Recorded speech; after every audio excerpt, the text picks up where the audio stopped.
토요일 아침을 뉴스로 깨웁니다. YTN 라디오 김호성의 출발 새아침. 여러분 안녕하십니까? 출발 새아침 김호성입니다.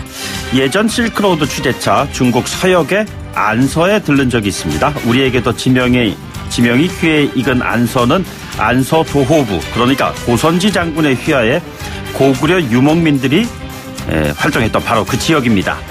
해조 스님의 왕호 천축 국전에도 등장을 하죠. 도착 당시에 도시는 세계에서 먼지가 가장 많다는 지역답게 한 치 앞을 내다볼 수 없을 정도로 황사가 가득했습니다. 타클라마칸 사막으로부터 불어오는 모래먼지라고 했습니다. 어제 서울을 비롯한 수도권이 딱 그 모습이었습니다. 올해 들어서 첫 미세먼지 비상 저감 조치가 실시됐습니다. 오늘도 시행된다고 합니다. 이틀 연속 시행되는 것은 지난해 1월과 3월에 이어서 세 번째입니다. 중국에서 미세먼지가 유입되고 최근 대기 정체 상태가 지속되면서 미세먼지 피해는 계속될 전망입니다. 차량 이부제 2.5톤 이상 경유 차량 운행 금지, 공공기관 주차장 폐쇄, 화력발전소 가동 제한 등 비상조치에 따른 일상생활의 불편도 예상이 되죠. 겨울 날씨가 춥지 않을 경우에 미세먼지가 심한 날은 더욱 많아진다고 합니다. 오늘 8시 10분 3부 시작과 함께 반기성 K웨더 예보센터장으로부터 미세먼지 예보, 대처 요령 등 집중적으로 알아보는 시간 준비하겠습니다. 1월 14일 월요일입니다. 잠시 후 출발하겠습니다.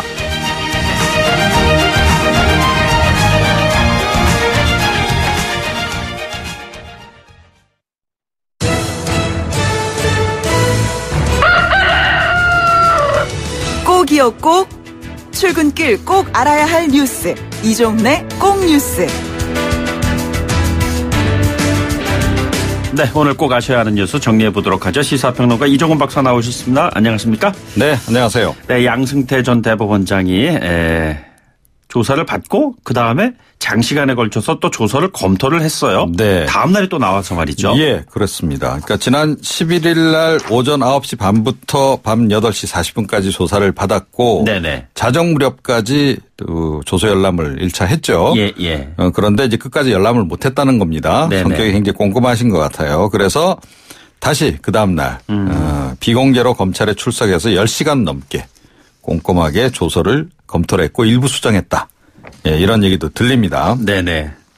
이 검찰은 양 전 대법원장을 이번 주 초중반에 재소환할 것으로 지금 알려지고 있습니다. 네네. 혐의는 대부분 부인을 했다 그래요. 기억나지 않는다. 사실이 아니다. 실무진이 한 일이다.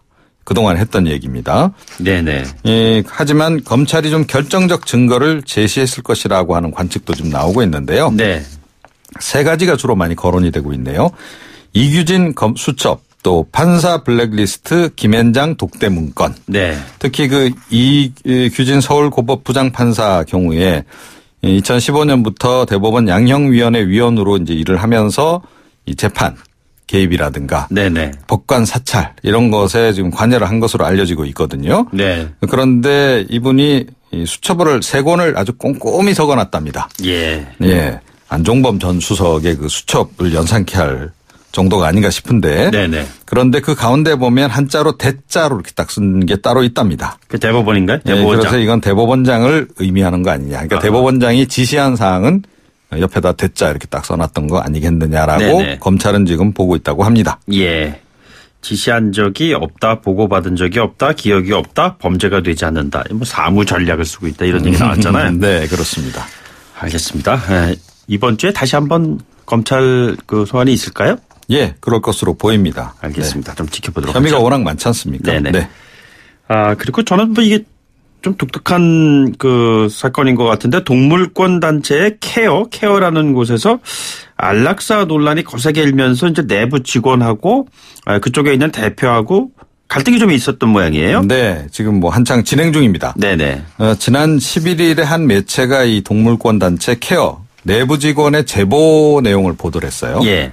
그러니까 이 단체의 박소연 대표가 그동안 구조했던 개 200여 마리를 안락사시켰다. 이런 내용입니다. 그동안 이제 이 박 대표 같은 경우에는 동물 천사로 불렸거든요. 네네. 그런데 이제 안락사를 시켰다니 이렇게 된 거고요. 그 이유가 보호소 공간이 부족했다라고 하는 얘기입니다. 지금 개 도축업자를 보호소 직원으로 이것 때문에 채용하기도 했다라는 얘기가 좀 들리고 있고요. 그런데 이 케어가 유명해진 게 2011년 이후 안락사 없는 보호소를 표방을 했거든요. 네네. 그래서 뭐 연간 많게는 한 20억 원 정도까지도 후원금이 들어와서 네. 그거로 운영하는 단체거든요. 그래서 후원자를 결국 거 아니냐라고 하는 얘기도 지금 나오고 있습니다. 예, 예. 박 대표가 이 보도 당일 페이스북에 이제 본인의 입장문을 내놓기도 했는데요. 제목이 이렇습니다. 이제 안락사에 대한 사회적 논의가 필요합니다. 뭐 논의를 지금부터 시작하더라도 이제까지는 그래도 본인이 얘기했던 걸 좀 지켰어야 하는 거 아닌가 하는 생각이 들고 그 내용을 보면 순수 민간 자금으로 구호 활동을 이제 하고 있고 2015년경부터 2018년까지 소수의 안락사가 불가피했다라고 해명을 하는 그런 내용입니다. 예. 그런데 지금 전해지는 바는 이 안락사 관련해서는 박 대표와 일부 간부 직원들만 관계를 한 것으로 좀 전해지고 있고요. 네네. 그 직원들은 몰랐다 그럽니다. 그래서 직원연대 쪽에서는 이 명확한 가이드라인 없이 의사결정권자의 임의적 판단에 따라서 안락사를 했다라고 이제 지적을 하면서 박 예. 대표 사퇴를 요구하고 있는 상황입니다. 예. 지난주엔가는 또 부산에서 그 3마리의 그 반려견을 창밖으로 던졌던 그런 사건이 말입니다. 있었잖아요. 네. 예, 그리고 젊은 빙상인 연대 측에서 성폭행 피해 추가 폭로 이런 계획이 있었는데 기자회견을 네. 취소를 했습니다. 예, 그렇습니다. 이 쇼트트랙 심석희 선수가 조재범 전 그 코치로부터 성폭행을 당했다라고 폭로를 했고 추가 고소를 지금 한 상태 아니겠습니까? 이런 상황에서 젊은 빙상인 연대가 지난 9일 국가대표 출신 1명을 포함해서 현직 선수 2명이 성폭력을 당했고 이걸 기자회견에서 폭로하겠다라고 예고를 했습니다. 네네. 제보는 뭐 좀 더 많은 것으로 전해지고 있어요. 예. 4-5건 정도. 그런데 그중에서 비교적 그러니까 이 확실히 좀 증거가 있다라고 판단이 되는 네네. 그 2건에 대해서 이제 기자회견으로 이제 폭로하겠다고 했는데 예. 그 날짜가 원래 오늘이었습니다. 그런데 일단 연기를 했다 그래요. 그 이유가 뭐냐? 변호사가 이제 설명한 바에 따르면 피해 선수들이 받는 부담이 엄청나게 심한 수준이다. 네네. 그래서 빙상계 내부에서 직간접적인 압박이 있는 거 아니냐라고 하는 관측이 지금 나오고 있습니다. 네네. 일종의 입단속에 들어간 거 아니냐 이런 예. 얘기죠.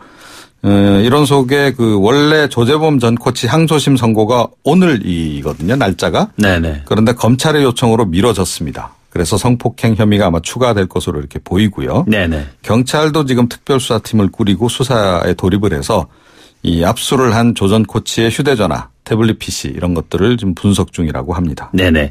이게 조재범 전 코치 항소심 선고가 내려지게 된다면은 소위 말해서 일사부재리 원칙 때문에 다시 할 수가 없죠. 그렇죠. 그래서 네. 지금 그러는 것이죠. 예, 그렇습니다. 그런 가운데 추가 성폭행 피해에 대한 폭로 이 문제가 자꾸 지연된다면은 그것은 글쎄요. 이 사태를 좀 축소하려고 그러는 의도가 아니냐 뭐 이런 합리적 의심이 가능한 것 같습니다. 그렇습니다. 네. 황교안 전 총리가 결국에 자유한국당 입당을 하기로 했네요. 네. 그동안 설은 많이 나오지 않았습니까? 네네. 뭐 이미 오래전부터 자유한국당 내 친박계로부터 뭐 러브콜을 이제 받아오기도 했었고요. 네네. 그런데 확답을 계속 기피를 했죠.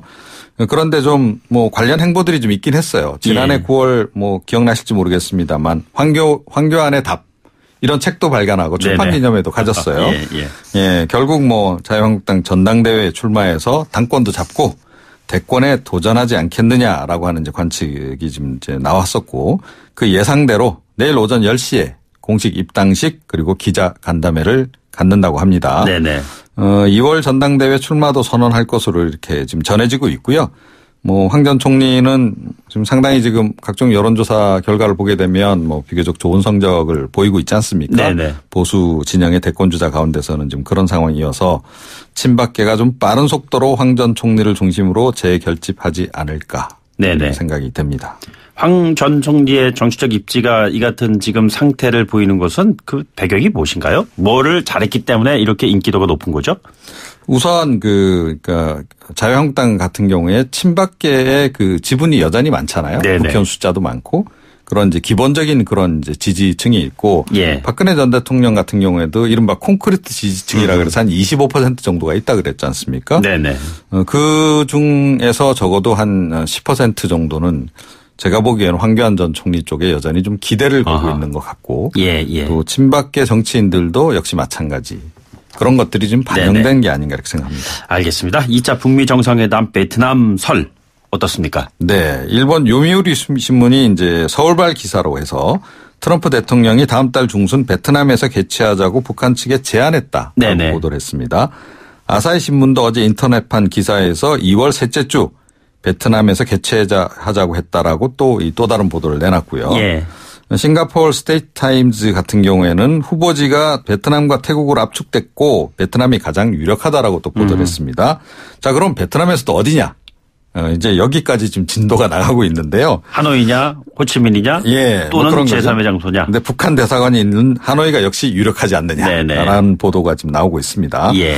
이번 주에 그래서 북미 고위급 회담 개최설도 나오고 있고요. 뭐 청와대 측은 아직까지는 베트남 개최설에 대해서 아는 바 없다라고 설명을 하고는 있습니다. 아, 박항서 감독의 베트남 이 지역에서 북미 정상회담 열린다. 뭐 이것도 여러 가지 이슈가 될 것 같습니다. 네, 오늘 말씀 고맙습니다. 예. 지금까지 이종훈 시사평론가였습니다.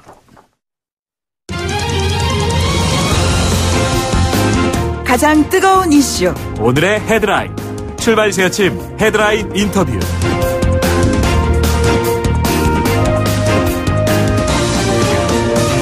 네, 앞서 뉴스 브리핑에서도 전해드렸습니다만 사법농단 의혹을 받고 있는 양승태 전 대법원장 지난 금요일 14시간 30분 동안 검찰 소환 조사를 받았습니다. 다음 날에 검찰에 나와서요. 조서를 또 꼼꼼히 검토한 것으로 밝혀졌죠. 검찰은 이번 주 중에 양 전 원장을 비공개 소환 조사할 방침인 것으로 알려지고 있습니다. 구속영장 청구 여부 어떻게 될지 대단히 좀 궁금한 사안입니다. 정치권에서 사법농단 의혹에 대해서 누구보다도 목소리를 크게 내고 계시는 분이시죠.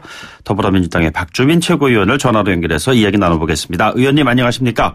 네, 안녕하십니까? 네, 검찰이 양승태 전 대법원장의 혐의 범죄 사실을 입증해낼 수 있느냐, 스모킹건이 과연 있을까? 이 부분 아니겠습니까? 네. 어떻게 보시는지요? 지금 뭐 저도 사실은 검찰의 수사 현황을 속속들이 알고 있는 건 아니고요. 네네. 보도된 것을 통해서 알 수밖에 없는 상황인데, 보도된 거에 따르면은 특히 이제 양승태 전 대법원장이 강제징용 피해자 관련된 사건에 있어서 피해자 측 대리인과 만났다라는 것과 관련된 문건을 실제로 확보했다는 거지 않습니까? 네, 문건이요. 예. 예. 그다음에 또 직접 서명한 인사 관련된 문건들도 지금 검찰이 확보했다 이렇게 보도가 되고 있습니다. 네네. 그래서 이런 것들이 어떻게 보면은 범죄 혐의 입증하는데 주요하게 좀 작용이 될 수 있다고 보고요. 그렇다면은 유죄 입증도 가능하지 않을까 이렇게 보고 있습니다. 예, 소위 사무 전략 조금 전에 제가 뭐 얘기했습니다만 지시한 적 없다, 보고받은 적 없다, 기억이 없다, 범죄가 되지 않는다. 자, 이러한 대응이 양 전 대법원장 입장에서 유리한 카드인 겁니까? 아니면 악재가 될 수도 있는 겁니까? 일단은 기본적으로 유리한 카드죠. 왜냐하면은 지금 양승태 전 대법원장 전략은 법원 앞에서 입장을 발표하는 거나 이런 것들 쭉 봤을 때 검찰 단계를 사실상 거의 건너뛰고 싶다 이런 거거든요. 예. 그렇다면 검찰 단계에서는 이렇다 저렇다라고 얘기를 안 하고 사실상 거의 이제 진술이나 이런 것들이 확보되지 않은 상태에서 법원에 가서 싸우겠다 이렇게 지금 작전 짠 것 같거든요. 그렇다면은 뭐 검찰에서 이렇게 저렇게 뭐 변명을 하거나 변소를 하거나 할 필요가 없는 거죠. 그리고 오히려 그런 것들이 법원에 가서 싸울 때 발목을 잡을 수가 있기 때문에 그렇게 지금 보고 있는 것 같습니다. 예. 의원께서도 법조인 출신이시잖아요. 예. 그런데 전 대법원장이라는 우리가 흔히 말하는 전관예우 이런 얘기도 있고 그런데 지난해 12월에도 보면은 박명대 고용한 전 대법관에 대한 구속영장도 기각이 되지 않았습니까? 맞습니다. 예. 양 전 대법원장은 어떻게 될 거라고 예상을 하시는지요? 지금 두 대법관의 경우에 이제 사실 둘 중에 하나, 이제 박병대 이런 분 같은 경우에는 이제 영장이 나올 것이다라고 많은 분들이 예측을 했었죠. 네네. 그런데 그 예측을 이제 깨고 둘 다 영장이 발부가 안 됐습니다. 이게 임종원 전 법원행정처장과의 공모관계가 분명치 않다 이런 이유였었어요 그때. 그런 이유도 있었지만 그 영장에 보면은 좀 재밌는 이유도 있었죠. 네네. 직업을 봤던 거예요. 예. 전에 직업이 대법관이었다는 거예요. 그런 표현도 나옵니다. 그러니까 굉장히 어떻게 보면은 좀 일반 국민들 시각에서 봤을 때는 좀 법 감정이 부합하지 않는 그런 영장 기각이 된 건데. 예. 이번에도 이제 그런 기조가 유지된다면 당연히 이제 양승태 전 대법원장에 대한 영장이 청구된다 하더라도 발부될 가능성이 매우 낮겠죠. 예. 자, 그렇게 될 경우에 예를 들자면 직권남용 혐의가 적용돼 있는 그러니까 재판 개입 의혹의 경우에는요. 그런데 최근엔 법원이 아주 좁은 해석, 그러니까 까다로운 해석을 하고 있다 이 말입니다. 그랬을 경우에 양 전 대법원장 같은 경우에도 비슷한 적용이 된다고 예상을 하면 될까요? 그러니까 기본적으로 지금 법원이 그 직권남용을 굉장히 말씀하신 대로 까다롭게 보고 있습니다. 직권남용을 굉장히 까다롭게 보는데 직권에 그 해당되는지를 먼저 본 다음에 그것을 남용했는지를 보는 거예요. 네네. 근데 직권에 해당되려면은 위법한 행위를 할 직권은 없다라고 보면서 대부분의 위법 행위를 그 직권을 남용한 것에 의해서 이루어진 것이 아니다라고 지금 보고 있는 거죠. 네네. 그렇게 되기 때문에 지금 양승태 전 대법원장에 대해서도 그런 기준을 갖다 둔다면은 대부분이 좀 무죄가 나올 가능성이 있죠. 그렇죠. 그러니까 예를 조금 더 이제 들어가서 이거를 들여다본다면은 직권남용죄가 성립하려면 지시를 내린 부분이 외형상으로 상급자의 직무 권한에 이제 속해야 한다. 뭐 이런 거 아니겠습니까?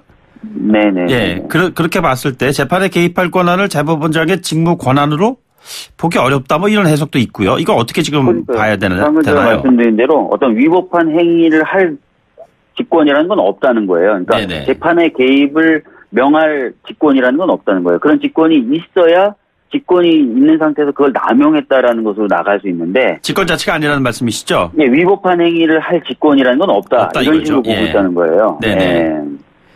자, 그러면은 그렇기 때문에 그 잣대로 되면은 이제 대부분이 무죄로 나올 가능성이 있는 거죠. 아, 그렇게요. 지금 2차 조사, 검찰의 2차 조사 이후에 곧 구속영장 청구 여부가 이제 검토가 될 텐데, 검찰도 물론 구속영장 청구를 이렇게 검토하고 있겠지요. 그런데 어떻게 될 거라고 보십니까? 아까도 말씀드렸지만, 임종원 전 차장의 경우에는 구속이 됐죠. 근데 임종원 전 차장은 보시면 아시겠지만, 압수수색 영장부터 시작해서 영장이 계속 발부되어 왔던 사람이에요. 그러니까 구속영장도 발부되는 게 자연스럽죠. 즉 법원 입장에서는 전혀 부담스러운 사람이 아니라는 뜻입니다. 그런데 대법관이라든지 기타 다른 법관들의 경우에는 압수수색 영장부터 시작해서 계속 기각이 되어 왔던 거예요. 그렇습니다. 특히 이제 전직 대법관 2명에 대해서는 영장이 다 기각이 됐고요. 그러니까 아까 말씀드렸던 것처럼 그런 식으로 법원이 대부분의 어떤 그 관련 법관들에 대해서는 굉장히 우호적인 어떤 태도를 취하고 있는데 그 태도가 유지가 된다면은 당연히 양승태 전 대법원장에 대한 영장 발부 어렵다고 보이는 거죠. 발부 가능성이 낮다고 했을 때 기각이 되면은 검찰 쪽에 아무래도 타격이 있지 않겠습니까? 뭐 사실 검찰 쪽에 그런 부담은 있을 수 있습니다. 그러나 보통의 경우에 영장이 기각이 되면 이게 무죄구나라고 사람들이 생각을 하면서 검찰의 수사 동력이 떨어지는 거거든요.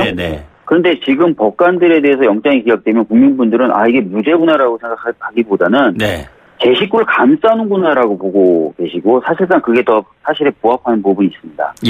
그렇기 때문에 영장이 기각된다고 해서 다른 사례처럼 검찰의 수사 동력이 떨어진다 이렇게 보기는 어렵습니다. 뭐 이른바 담벼락 성명이라는 얘기까지 나오고 그러는데요. 대법원 앞에서 이제 본인의 입장을 밝히고 그러면서 이제 검찰 쪽에 조사를 받으러 가고 뭐 이랬는데 법조인의 입장으로서 전직 대법원장의 이 같은 방식의 대응 어떻게 바라보고 계십니까? 사실 굉장히 부적절하죠. 지금까지 어떤 사람도 소환되면서 자신의 전직 직장 앞에서 뭐 기자회견을 한다든지 한 적이 없었고요. 심지어 전직 대통령조차도요.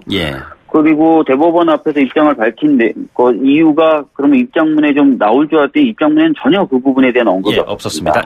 그렇다는 것은 그 장소에 관련된 특별한 내용을 얘기한다기보다는 어떤 상징성이나 이런 것들 통해서 메시지를 전달하려고 했었다는 것으로밖에 해석할 수가 없어요. 다시 말씀드리면 법원 내 현재 남아있는 사법농단과 관련된 판사들이나 또는 법원의 어떤 신성성은 유지돼야 된다고 믿는 대부분의 보수적 법관들에게 호소한 것이라고 볼 수밖에 없습니다. 그렇기 때문에 매우 부적절하죠. 상징성을 통한 메시지 전달이라는 차원에서 그렇다면 그 양승태 전 대법원장은 이 같은 메시지를 전달을 해서 얻고자 하는 것이 구체적으로 뭐를 말하는 건가요? 나에 대한 탄압이라고 생각하시는 건가요? 아까 말씀드렸던 것처럼 검찰에서도 일체 지금 진술이나 이런 걸 안 하고 있는 겁니다. 네네. 그 얘기는 법원에서 본격적인 법률 논쟁을 벌이겠다는 것이거든요. 네네. 그리고 또 구속영장 청구라든지 이런 법원의 수사 단계에 개입하는 단계도 남아 있는 거고요. 예. 그런 단계에 앞서서 미리 본인의 어떤 억울함이라든지 또는 법원이 뭔가 더 보호돼야 되는 것 아니냐 이런 메시지를 전달을 하고 싶었던 것으로 보여집니다. 예, 의원께서 법관 탄핵 강조해 오고 계시는데요. 법원 내부에 네. 사법농단 적폐 세력이 아직까지도 많이 남아있다 이런 거에 근거하시는 거 아니겠습니까? 그런데 최근에 벌어지고 있는 양승태 전 대법원장이 재판에 넘겨진다고 해서 앞으로 있을 이 재판부 구성이라든가 이런 부분에 대한 우려하시는 부분은 없으신지요?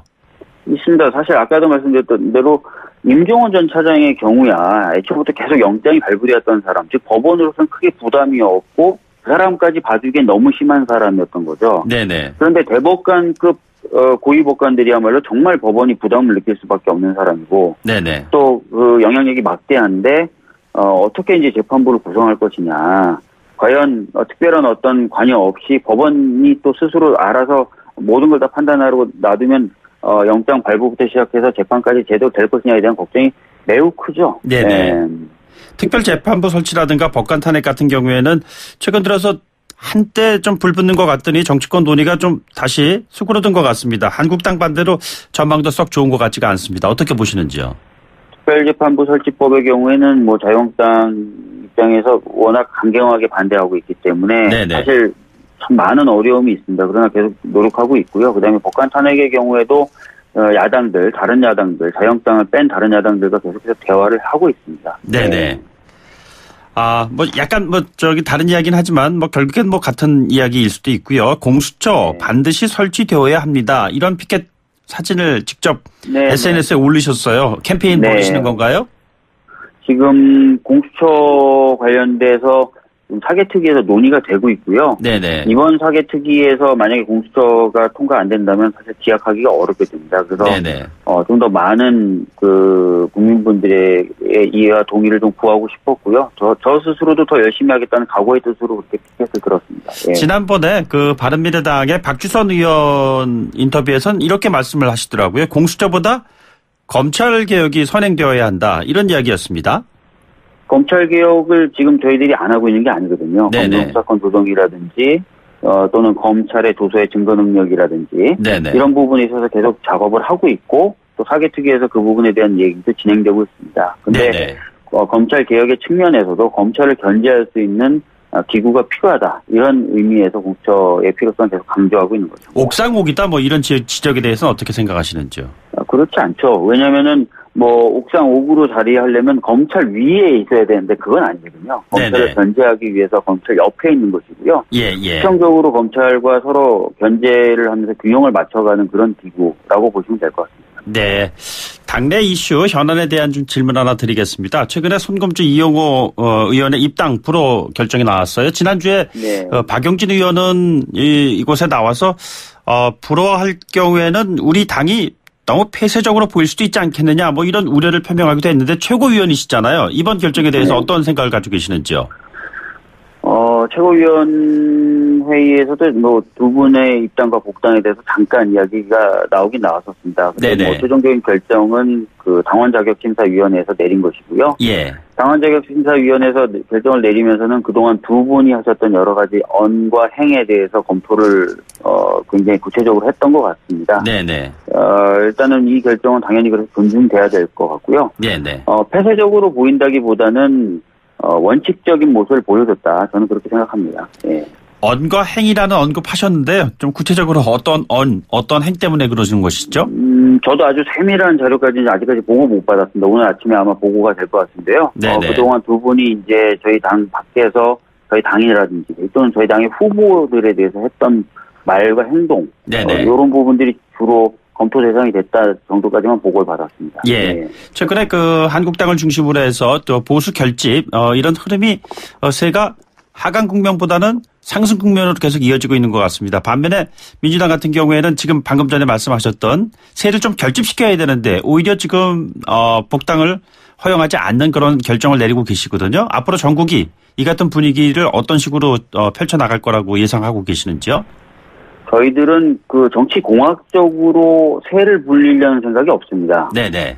저희들은 원칙에 기반해서 저희들의 생각과 뜻을 펼쳐나갈 것이고요. 그것이 맞다면 아마 세가 자연스럽게 불게 되겠죠. 예. 그래서 입당과 탈당 또는 뭐 복당 이런 부분에 있어서는 계속해서 원칙적인 모습을 고수하려고 합니다. 네. 알겠습니다. 오늘 말씀 여기까지 듣겠습니다. 오늘 고맙습니다. 예, 감사합니다. 네, 이제 더불어민주당의 박주민 최고위원이었습니다. 1부 마치고요. 2부에 돌아오죠. 뉴스를 만들어내는 뉴스, 이슈를 끌고 가는 이슈. 아침을 여는 정통 아침 시사. YTN 라디오 김호성의 출발 새아침. 예, 한겨울철에 이게 때 아닌 홍역, 이 홍역이라는 것이 없어진 줄 알았는데 갑자기 홍역 비상이 걸렸습니다. 어떤 상황인지 그리고 예방을 하려면 어떻게 해야 되는지 이 부분에 대해서 알아보는 시간 준비하고 있습니다. 잠시 뒤 돌아오겠습니다.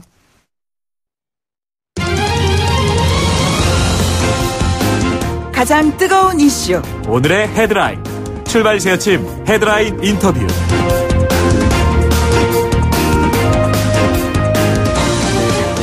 네, 대구 경북 지역에서 홍역 감염에 대한 우려가 커지고 있습니다. 바이러스 질환이죠. 호환, 마마와 함께 정말 옛날에 사라진 질병이다. 이 정도로 알고 있었던 홍역입니다. 그런데 확진자가 조금씩 늘고 있고 접촉 가능성이 있는 사람이 5,000명이다. 이런 얘기까지 나오고 있습니다. 생후 1년이 지날 무렵에 대부분 예방 백신을 맞기 때문에요. 큰 걱정은 하지 않아도 된다. 이런 생각하시는 분들도 많은데 어쨌든 홍역 환자가 늘고 있는 것입니다. 질병관리본부의 조은희 감염병 감식과장을 전화로 연결하겠습니다. 과장님 안녕하십니까? 네, 안녕하세요. 예, 이 홍역이라는 질병은 말은 많이 들어봤지만 실제로 나타나는 것들은 잘 보지 못한 것 같은데 이게 웬일이죠? 이렇게 지금 번지는 이유가? 홍역은 대부분 우리나라에서 1997년부터 12개월에서 15개월 그리고 이제 4세에서 6세에서 2차 예방접종을 해가봤고 네네. 그리고 이제 1회 접종에서 한 93%의 면역이 있고 2회에서는 한 97%의 면역 효과가 있습니다. 예. 다만 지금 이제 번지기 시작을 이제 감염병이 되는 아이들이 1세 미만의 아이들에서 일단 나타났고요. 네네. 또한 이제 저희가 홍역을 앓으면 평생 면역이 있는데 예. 사실은 이게 면역을 획득할 때 아까 97%에서 이제 한 3-4%가 면역이 없는 수도 있고 또 한 가지는 접종을 할 때 이제 여러 가지 접종에 대한 콜드체인이라든지 이런 게 하지 않으면 네네. 문제가 되는데 그 문제되는 면역도가 떨어진 그룹이 20대에서 40대입니다. 근데 20대에서 40대에 의료진이 걸렸기 때문에 네네. 이제 조금 더 저희들이 관심을 가지고, 그다음 의료진이 걸리시면, 문제는, 면역이 떨어지는 또 다른 환자가 걸릴 수 있는 위험성이 있기 때문에, 네네. 저희가 이제, 좀 더 철저한 방역을 하기 위해서, 일단, 알려드리고, 거기에 대해서 예방접종 안 하신 분은 예방접종을 하게 하고, 예, 또 의료진들이 특히 이제 예방접종을 하시고, 막아야 다른 환자에게 전파를 안 하는 그런, 네네. 전략을 가지고 이제 그분들에게 예방접종을 권장하고 있습니다. 예, 이게 지금 2014년에 WHO 세계보건기구로부터 우리나라는 홍역 퇴치 국가 인증을 받았다 이런 얘기잖아요. 그런데 왜 이렇게 홍역이 지금 다시 등장을 하게 된 것이죠? 예, 전 세계가 홍역이 대치하지 않으면 다른 국가에서 이제 저희가 해외에 나가서 홍역이 걸릴 수가 있습니다. 네네. 근데 지난번부터 유럽부터 시작해서 현재 전 세계적으로 유럽을 기점으로 해서 동남아시아, 남미에서 아마 전 세계로 홍역이 2018년에 많이 증가가 되었고요. 근데 이제 우리나라에서는 이제 홍역이 면역이 떨어지지 않은 면역이 낮은 분들이 해외에 가셔서 이제 홍역에 걸려와서 지금은 우리나라의 토착형 홍역보다는 네네. 해외에서 들어온 홍역으로 전파를 하고 있는 현황입니다. 아, 해외에서 들어왔다 이 말씀이시죠? 네, 그렇습니다. 지금 저촉 범위가 한 5천 명 수준이라고 하는 것이 맞습니까? 5천 명 수준이 아니고 이제 5천 명으로 갈 수도 있다는 거고요. 네네. 왜냐하면 이제 홍역 1명 환자가 12명에서 18명 환자를 감염시킬 수 있고 또 한 가지는 이게 접촉이 되면 90% 이상의 홍역 환자가 걸릴 수 있기 때문에 굉장히 전파력이 높습니다. 전염성이 높다는 것이죠. 예, 그래서 이제 방심하면 그렇게 되는데 단 이제 우리나라에서 예방 접종을 높여서 홍역이 걸리더라도 이제 발병을 안 하거나 또한 신속한 환자를 빨리 이제 입원 격리시켜서 다른 사람에게 전파하지 않으면 그 정도는 막을 수 있고요. 그래서 이제 그거는 나중에 이제 우리가 아무 일도 안 하고 가만히 있을 때는 그렇게 급속히 확산될 수 있다는 거지. 이제 뭐 몇 명이 5천 명 몇 명이 걸린다는 의미는 아닙니다. 증상이 어떻습니까?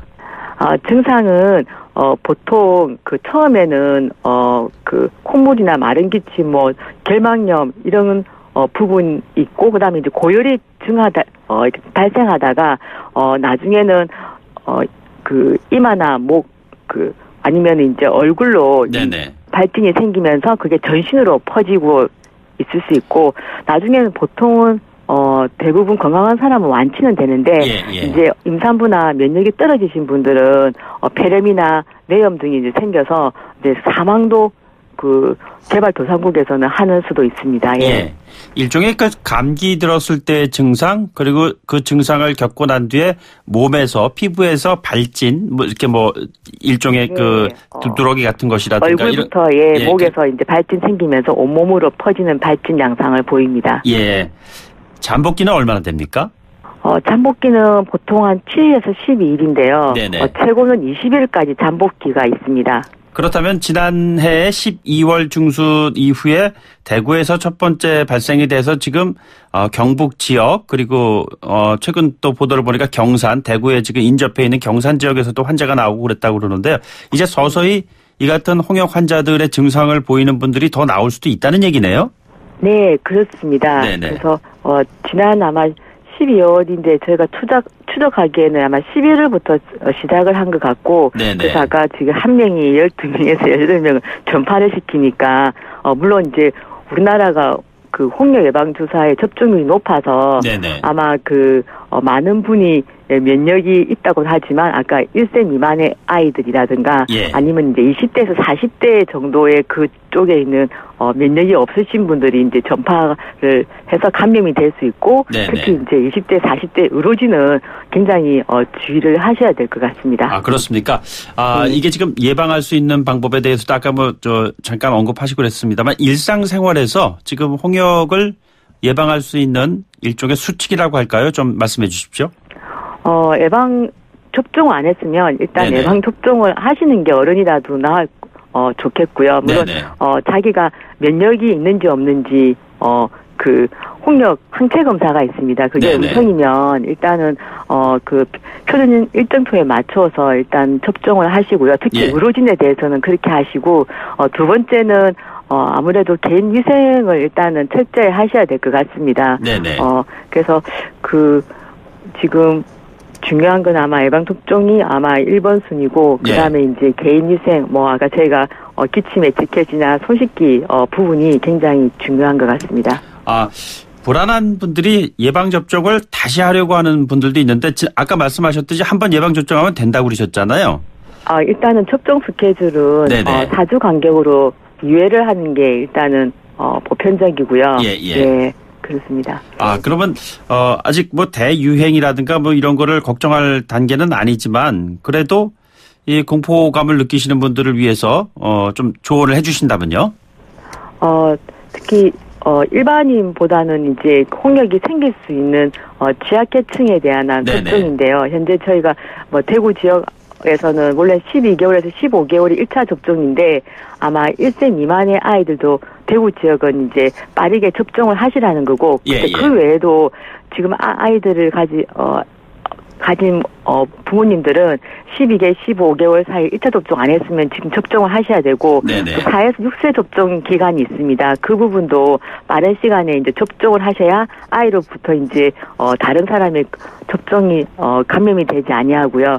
또 한 가지는 이제 의료기관에서 아까 그 문제가 생기면 다른 환자들에게 전파해서 이제 중증도를 일으키기 때문에 의료인들이 일단은 첫 번째 접종을 하지 않았으면 그 부분을 홍역 예방 접종을 하시는 게 아마 다른 환자라든가 아마 지역사회 전파를 그 방지할 수 있는 방법이겠습니다. 예, 접종할 수 있는 방법에 대해서 좀 얘기해 주시죠.